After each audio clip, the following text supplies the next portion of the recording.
રાજકોટમાં 140 કિલો ચાંદીના દાગીનાની ચોરી કરવામાં આવી છે તો રણછોડ નગર શેરી નંબર 1માં 140 કિલો ચાંદીના દાગીનાની ચોરી કરવામાં આવી।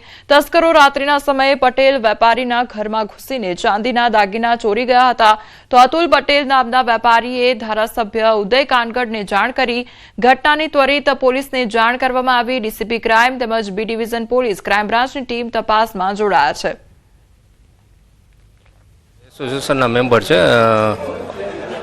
અતુલભાઈ બુસા છે, એનું મેન્યુફેક્ચર યુનિટ હતું અને કાલી 4:30 પ્રસંગમાં નીકળ્યા ને રાતના 2:15 વાગ્યાનો સીસીટીવી કેમેરામાં ચેક કરતા 2:15 વાગે એક 4 વ્હીલ આવેલી અને પછી તાળા તોડી અને જેટલો માલ 4 વ્હીલનો ભરાણો એટલો લઈને નીકળી ગયા। લગભગ અંદાજે 140 કિલો જેવો માલ ભરીને ઓછો થયો એવું લાગે છે। ચાંદીના દાગીના અને ઇમિટેશનનો ખૂબ મોટા પ્રમાણમાં ગૃહ ઉદ્યોગ છે અને બહુ મોટો વેપાર છે, સમગ્ર દેશમાં નામ છે આ વિસ્તારનું। ત્યારે અમારા અહીંના ચાંદીના વેપારી જયેશભાઈ બુસા જે જેબી ઓર્નામેન્ટ્સના નામની એમની પેઢી છે, એનો મને ફોન આવેલો કે આ પ્રકારની ઘટના બની છે, એટલે તરત હું પણ જયેશભાઈ સાથે અહીંયા સ્થળ ઉપર આવી ગયો અને પોલીસને જે ડીસીપી ક્રાઇમ છે બાંગરવા સાહેબના ધ્યાનમાં મેં ટેલિફોનિક એમની સાથે વાતચીત કરી, એમના ધ્યાનમાં મૂક્યું અને તે સમગ્ર ટીમ સાથે અહીંયા આવી અને જે કંઈ આગળની એની જે પોલીસની જે તપાસ કરવાની હોય કરી રહ્યા છે। પિનભાઈના મકાનમાં જે ચંપકનગરમાં આવેલું છે એમણે એમનું ચાંદી જે રાખેલું હતું જે 50 થી 51 ટચનું ચાંદી હતું અને આશરે અત્યારે પ્રાથમિક જે ઇન્ક્વાયરી અથવા એમની જે ફરિયાદ છે એના આધારે કહી શકીએ કે 120 થી 125 કિલો ગ્રામ ચાંદીની ચોરી થયેલી છે અને એની આશરે કિંમત અત્યારે 1 કરોડથી વધારે કહી શકીએ। બાકી રાજકોટના રણછોડનગર વિસ્તારમાં 100 કિલોથી વધુની ચાંદીની ચોરી થઈ છે। હાલ જે આ મકાન છે તે અતુલભાઈ નામના એક વ્યક્તિ છે તેમનું છે અને જે અહીંયા ચાંદી છે તેમના મિત્ર બિપિનભાઈ દ્વારા જે છે એ રાખવામાં આવ્યું હતું। ચાંદી જે છે એ 125 થી 140 કિલો વચ્ચેનું હોવાનું જે છે અત્યારે પોલીસનું કહેવું છે। પોલીસ દ્વારા પણ અત્યારે તપાસ હાથ ધરવામાં આવી રહી છે।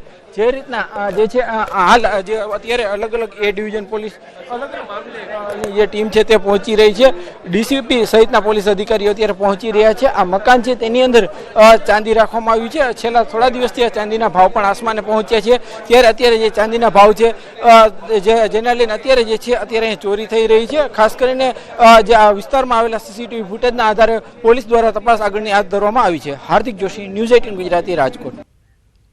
બંધારણ ભંગ સામે ઠાકોર સમાજનો કડક નિર્ણય। બનાસકાંઠાના ડીસાના જાબડિયામાં લેવાયો છે નિર્ણય। દોષિતોને 1 વર્ષ માટે સમાજ બહાર મૂકવા નિર્ણય કરવામાં આવ્યો છે।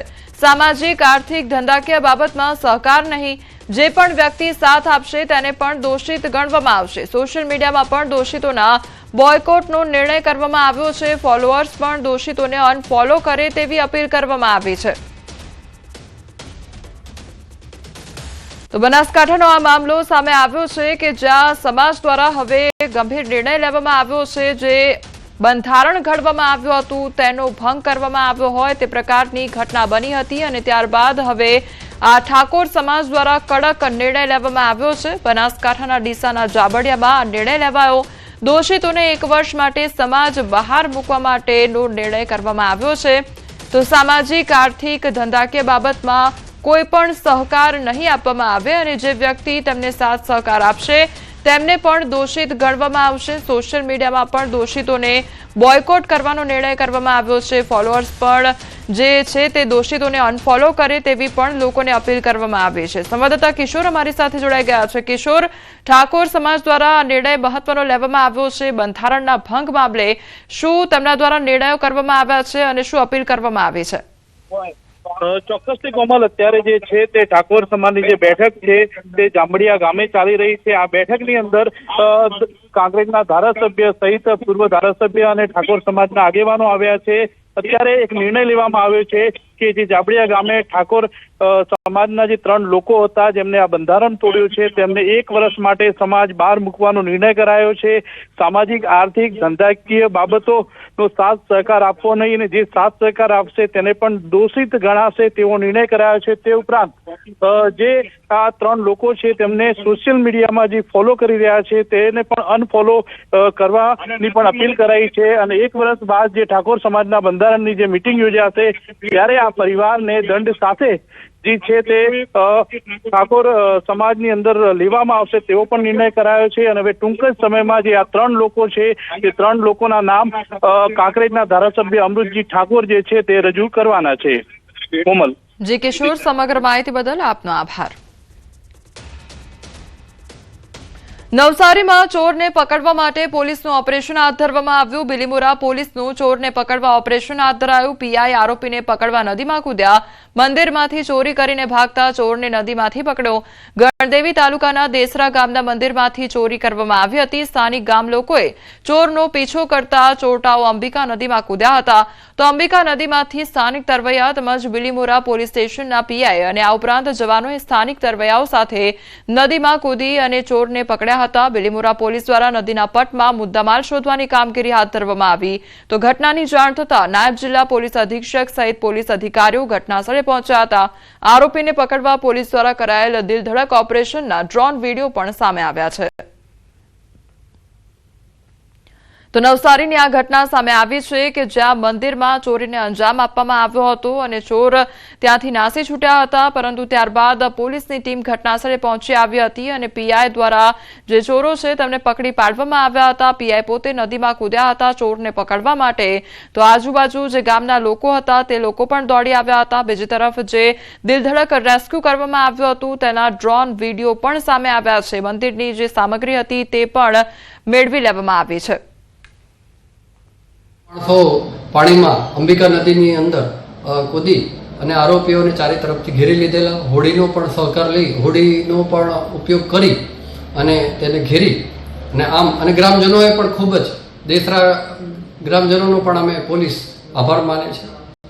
હાલ મંદિરની અંદરથી ત્રિશુલ, ઘંટ અને તેમજ બીજા અન્ય વસ્તુઓ જે તાંબાની વસ્તુઓ, કિંમતી તાંબાની વસ્તુઓ એની ચોરી થયેલાનું જણાય છે, જેની ફરિયાદ લેવાની કાર્યવાહી ચાલુ છે. મોરબીમાં ગેરકાયદેસર દબાણો પર ફરી વળ્યું છે બુલડોઝર. મનપા દ્વારા કરાઈ છે દબાણ હટાવવાની કાર્યવાહી. તો વાવડી ચોકડીથી રાજપર ચોકડી સુધી દબાણો દૂર કરવામાં આવ્યા છે. 20 જેટલા દબાણકર્તાઓને નોટિસ બાદ દબાણ દૂર ન કરાતા કાર્યવાહી કરવામાં આવી છે. મનપાની one week one road drive અંતર્ગત કાર્યવાહી હાથ ધરવામાં આવી છે.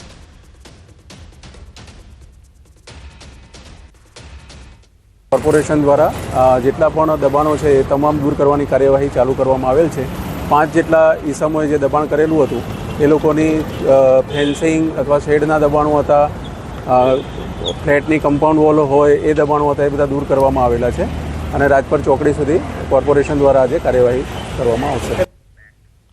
સુરત મહાનગરપાલિકા દ્વારા Ugat Rander water treatment plant ખાતે મેન્ટેનન્સ અને નવી લાઇન જોડવાની કામગીરીને લઈ તારીખ 4 અને 5 ફેબ્રુઆરી દરમિયાન શહેરના પશ્ચિમ ઝોનમાં પાણી કાપ જાહેર કરવામાં આવ્યો છે, જેને લઈ રાંદેર અને અઠવા ઝોનમાં 4 ફેબ્રુઆરીના રોજ પાણી પુરવઠો સંપૂર્ણપણે બંધ રહેશે, જ્યારે 5 ફેબ્રુઆરીએ બપોર પછી ઓછા પ્રેશરથી પાણી મળવાની શક્યતા છે. તો 6 ફેબ્રુઆરીથી રાબેતા મુજબ તમામ વિસ્તારોમાં પાણી મળશે. અસરગ્રસ્ત વિસ્તારોના લોકોને જરૂરિયાત મુજબ પાણીનો સંગ્રહ કરવા તંત્ર દ્વારા સૂચના આપવામાં આવી છે. સુરતમાં રિક્ષા ચાલકો સામે પોલીસની કાર્યવાહી હાથ ધરવામાં આવી છે. કાપોદ્રા પોલીસ દ્વારા સ્પેશિયલ ડ્રાઈવ શંકાસ્પદ રિક્ષાઓને ડિટેઇન કરવામાં આવી. તો રિક્ષા ચાલકો પેસેન્જરના સામાનની ચોરી કરતા હોવાની ફરિયાદ ઉઠી છે.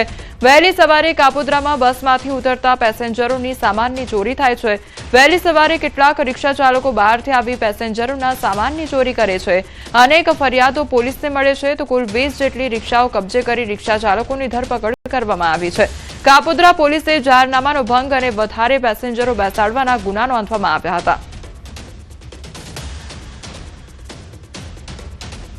અમદાવાદ શહેરના વેજલપુરમાં અશાંત ધારાનો વધુ એક મામલો સામે આવ્યો છે. અશાંત ધારા વચ્ચે વેજલપુરમાં 22 માળના બિલ્ડિંગનું કામ શરૂ કરાયું, જો કે ધારાસભ્ય અમિત ઠાકરનું કહેવું છે કે તેમના ચૂંટાયા પહેલા બિલ્ડિંગનો પ્લાન પાસ થયેલો છે. અગાઉ પોલીસ કમિશનર સાથેની મીટિંગમાં પણ તેઓ આ અંગે ફરિયાદ કરી ચૂક્યા છે. ધારાસભ્યનું કહેવું છે કે અશાંત ધારાનો ભંગ ન થાય તે માટે તેમણે સુઓ મોટો દાખલ કરી છે અને તેમની લડત ચાલુ રહેશે. જો કે અશાંત ધારાનો ભંગ થતો હોવા છતાં તંત્રએ બાંધકામની મંજૂરી કેવી રીતે આપી તે પ્રશ્ન હાલ ઉઠી રહ્યો છે.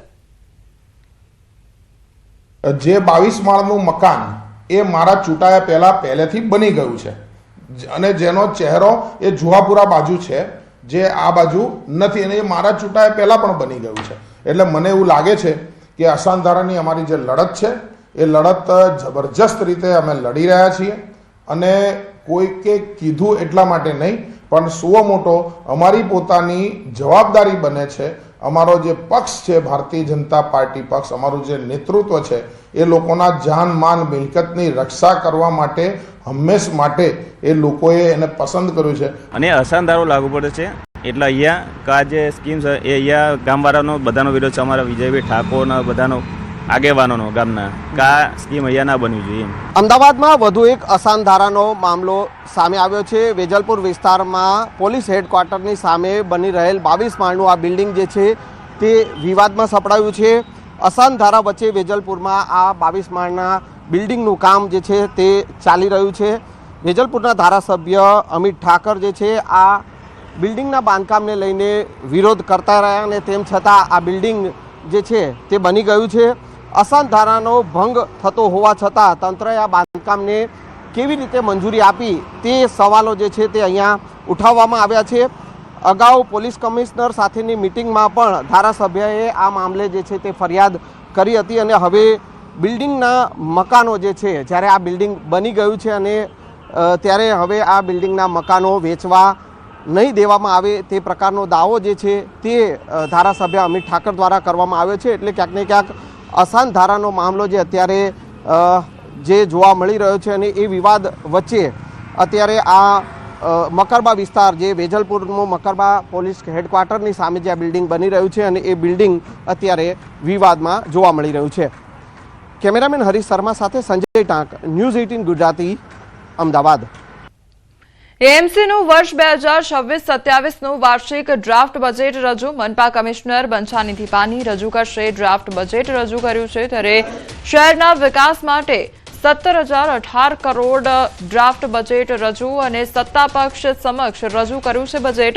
ત્યારે મુખ્ય 8 મુદ્દાઓ પર ફોકસ કરી બજેટ તૈયાર કરવામાં આવ્યું છે. કોમનવેલ્થ ગેમ્સ 2030 માટે ખાસ જોગવાઈ. નવા 6 સ્પોર્ટ્સ કોમ્પ્લેક્સ, 5 નાના કોમ્પ્લેક્સ માટે 211 કરોડની ફાળવણી. તો નવા 5 જીમ તેમજ 3 સ્વિમિંગ પુલ, 35 પ્લેગ્રાઉન્ડ માટે 100 કરોડની જોગવાઈ કરવામાં આવી છે. જાહેર પરિવહન 100% ઇલેક્ટ્રિક કરવાનું એએમસીનું આયોજન સામે આવ્યું છે.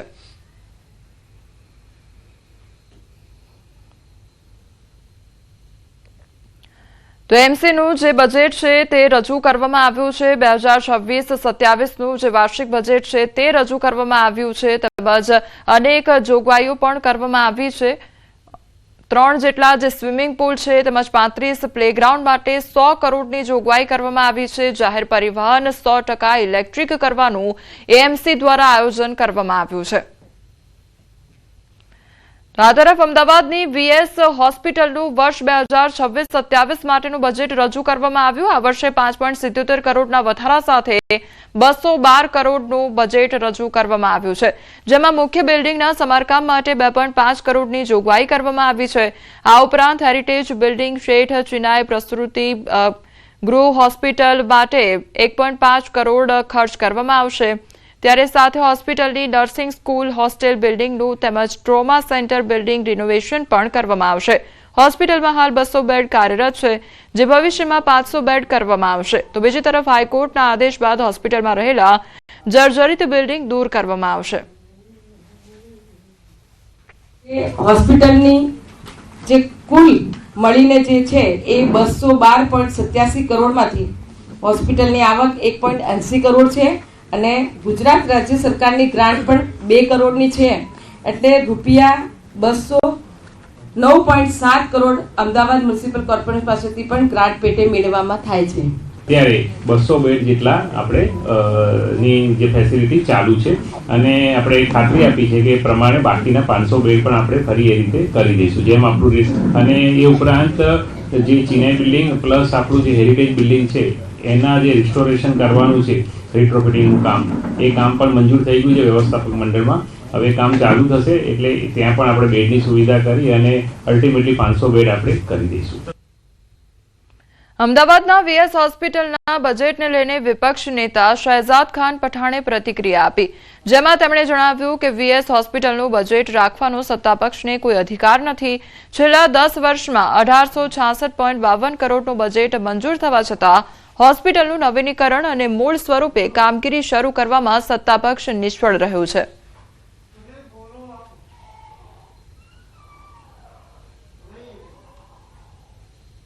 अधिकार नहीं है क्योंकि एक ऐसा अस्पताल जो गरीब दर्दियों की सेवा के लिए अहमदाबाद में ही नहीं समग्र गुजरात में जाना पहचाना जाता था, ऐसे अस्पताल को भारतीय जनता पार्टी ने ताला मारने का कार्य किया है, यानी कि बंद करने का कार्य किया है. यदि 10 वर्षों में 1068 करोड़ रुपए खर्च किए गए हैं तो आज वीएस अस्पताल की ऐसी परिस्थिति क्यों है? यदि 1068 करोड़ रुपए का खर्च यदि सच में किया होता तो आज अहमदाबाद शहर में वीएस की जगह एम्स जैसा अस्पताल बन गया होता.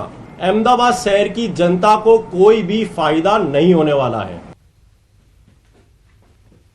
તો વીએસ હોસ્પિટલના બજેટ પર હવે વિવાદ શરૂ થયો છે અને વિપક્ષના નેતા દ્વારા ટીકા કરવામાં આવી છે.